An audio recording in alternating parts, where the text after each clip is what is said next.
Сәлем құрметті жан, Перизат Султан каналына қош келдің.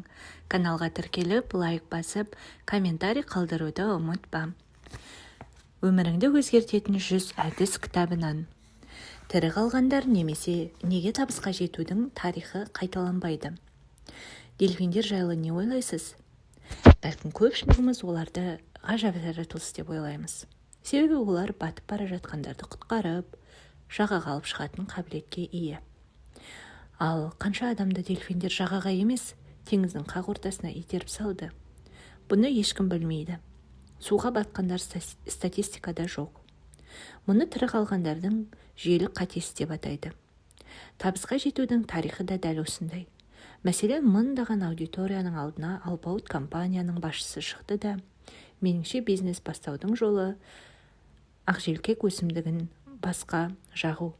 Сол кезде сізге керемет идеялар келеді, деді делік. Адамдар дереу бұл өсімдікті іздеуге көшеді. Бірақ бұл әдіс бәріне көмектеспейді. Олар дельфин суға батырып жіберген жандар секілді. Бәлкім олар батып кеткендерден де көп шығар. Тірі қалғандардың жүйелік қателігін тағы бір мысалмен түсіндірейін. Екінші дүниежүзілік соғыс кезінде барлық британдық әскер базаға қайтып оралмады. Ал қайтып оралғандарда түрлі жарақаттар мен соғыс іздері болды. Сонда басшылық әуе күштері мен қорғанысты нығайту керек деп шешті. Жаудың тісі бата алған жерлер осы екен. Бірақ венгриялық математик Абрахам Вальд дұрыс сұрақ қою арқылы әуе мен қорғаныс күшінде ешқандай мәселе жоқ екенін түсінген. Майдан алаңына беттеген ұшақтар түбінде базаға қайта оралып жатыр ғой, ал ненің күші әлсіз екенін тек қайта оралмаған ұшақтар біле алады. Әлбетте, оны ешкім зерттемейді. Нәтижесінде бомбалаушы ұшқыштардың ең әлсіз тұстары мұнай бөшкесі мен ұшқыштың кабинасы екен. Дәл сол жерлерге снарядтар түссе, ұшақтар қайта оралмайтын көрінеді. Жұмыс жасамайтын тиімсіз техникалар мен сәтсіздіктер тарихы. Әдетте табысқа жеткендер жайлы мақалада табыстың құпиясына сенуге болмайды, себебі көбісінде кездейсоқ оқиғалар бар.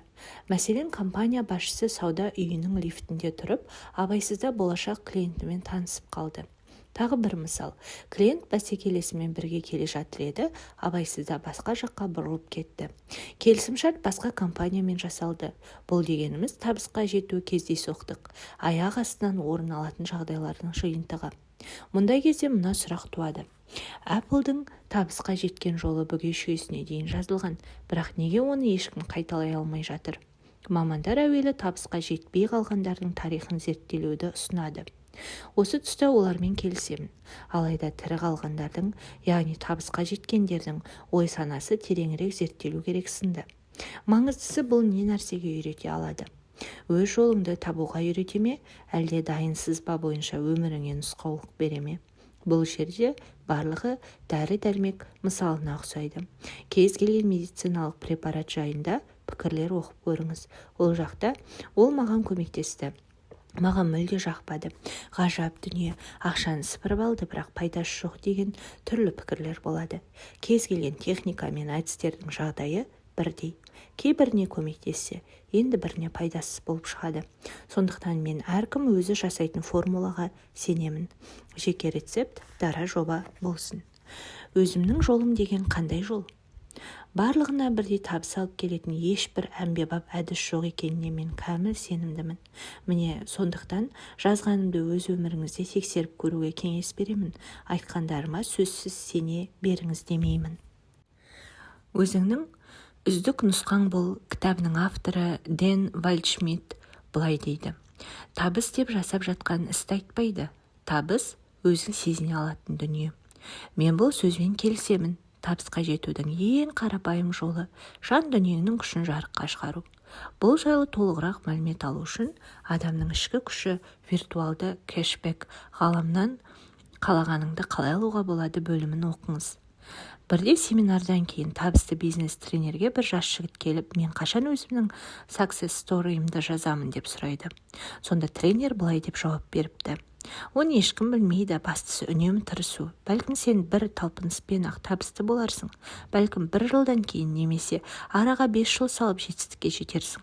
Қалай болғанда да әр жаңа талпыныс сенің мүмкіндігіңді арттырады. Алдын ала төлем жаса, немесе айдаһарға пәк қыздар не үшін керек? Бірер ай бұрын досым Славамен кездестім. 2 сағаттың әңгіме барысында оның темекі тартқанын көрмедім. Ол 15 жыл бойы тоқтаусыз шылым шегетін. Ол әдеттен арылу үшін қандай әдіс қолданды екен? Дәрілер ме? Мүмкін Алленкар? Ғажайып саңырауқұлақтар ма? Әлде ғаламторды жарып жіберген тұшпарамен емдеу деген танымал әдіс пе екен? Сөйтсем, Слава бұрыннан өзі ойлап тауып алған алдын ала төлем жаса әдісін қолданады екен. Оның мағынасы да қарапайым.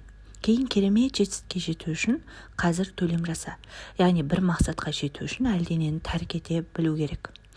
Өмірімдегі ең маңызды тендерге дайындалып жатқанымын.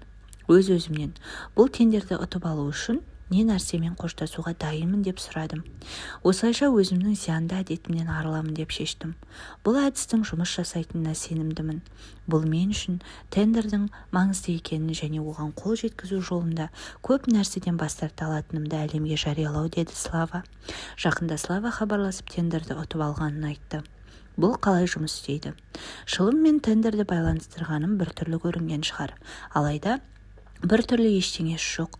Мен бұл техниканың тиімді екеніне аз дегенде 3 аргумент келтіре аламын. Бірінші, адам өз-өзімен күресіп санасындағы менмендікті жеңгенде ғаламның да оған сыйлық жасайтынына кепілдік береміз.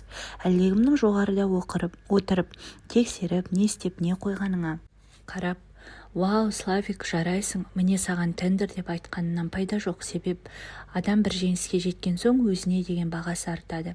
Әр жеңіс адамды сенімді ете түседі, ал ішкі сенім әрекет керемет мүмкіндіктер мен оқиғаларды алып келеді. Екінші, бір нәрсеге қаншалықты қымбат төлем жасасақ, оның құны да соншалықты арта түспек. Мәселен, кейбіреулер өз мотоцикліне көп күш жұмсағаны сонша 10 000 рубль тұратын көлігін 100 000 долларға сатуға қимай жатады. Ал ең қарапайым себеп, бәлкім Славаның бос уақыты көп болып, оны тендерге жұмсап жатқан болар. Құрбандыққа бармаған адам құр қалады. Барлық салада ең көп табысқа жететіндер өз үшін ең бағалы нәрсесін пида ете алатындар. Сен қалайша 30 келі салмақ тастадың, айтшы, біз дәл соны істейік. Маған осылай жиі қолқа салатын. Мен қандай дүниелерді тәрк еткенімді жіпке тізгенде айта бастаймын. Өмірге деген көзқарасымнан бастап, әртүрлі әдеттерімді, іс-әрекеттерімді өзгерткенімді баяндаймын. Оған қоса, бұл дүниелерді нәтижеге қол жеткізбей тұрып пида ету керек. Осыдан кейін адамдардың пікірі дереу өзгеріп сала береді. Ой, ол үшін бір нәрсе жасау керек екен ғой. Мен оңай бола салады деп ойлап едім. Әрине болады, бірақ нәтижесі тиісінше аз болар. Айдаһар және пәк қыздар. Әртүрлі құрбандықтар жайлы ертегілері өте көп. Мысалы, залым айдаһар жайлы. Оған әр апта сайын 6 пәк қызды апару керек болғанды. Жеркенішті оқиға. Айдаһарға пәк қыздар не үшін қажет? Сондай-ақ тарихи оқиғалардың сюжетін еске түсірсек те болады. Онда құрбандыққа ұлын немесе кішкентай сәбилерін алып келуін сұрайтын. Жарайды. Тереңірек үңілмей-ақ қояйық. Әрине ақылға қонымсыз дүние. Пәк қыздарды, ұлын, сәбилерді естерің дұрыс па деп сұрауға еріксіз мәжбүр боласың. Алайда бұның барлығы мына бір ойға әкеліп тірейді. Өзіңнің қалағаныңа қол жеткізу үшін ең бағалы дүниеңнен бас тартуың керек. Уақыт, күш, жігер, ақша, қорқыныш, жалқаулық, мінез-құлқымыз болуы мүмкін. Алуды үйрену үшін алдымен беріп үйрен. Менің танысымның арманы әңгімелер жинағын жазу болатын. Өкінішке орай оған бос уақыты болмады. Өйткені екінші жұмысы бар еді. Екінші жұмысы оған әжептәуір табыс алып келетін. Өзінің күтімі, қара күзен терісінен жасалатын тоны секілді нәрселерін сонымен жабатын. Осылайша тон кию құмарлығы оның жинақ шығару арманын басып кететін. Бір күні ол уақыт деген зымырап өтіп жатыр. Сонда артыма қалдырар дүнием осы тон ғана ма деп ойлана бастады. Тон ғана ма? Қандай өкінішті. Қысқасы, ол өзінің екінші жұмысынан, қымбат спа процедураларынан, бағалы киімдерінен бас тартып, әңгімелер жинағын жазуға кірісті. Білесіз бе, жинағы дайын болғанда, оның қуанышында шек болмады. Бұрын сонды бұлай қуанбаған еді. Ал сіз құрбан етуге дайынсыз ба? Сонымен Google. Көп сөзді ұнатпайтындар үшін қарапайым сұрақ. Окей, Стив Джобс секілді болғың келе ме? Ал ол үшін күн сайын сен неңді құрбан етіп жүрсің? Күніне қанша сағатыңды жұмсайсың? Өзіңді қалай жеңе аласың? Жарайды. Мінсіз дене пішінін қалайсың ба? Неден бас тартуға дайынсың? Нені құрбан етеміз? Уақытты ма? Ақшаны ма? Әлде күшіңді ме? Бұл шындық. Сеніңіз пайда еткен дүниеңіздің өлшеміне қарай жетістікке жетесіз. Дәл қазір қағаз бен қалам алып, мақсатыңызды және тәрк етуге дайын дүниеңізді жазыңыз. Сәттілік.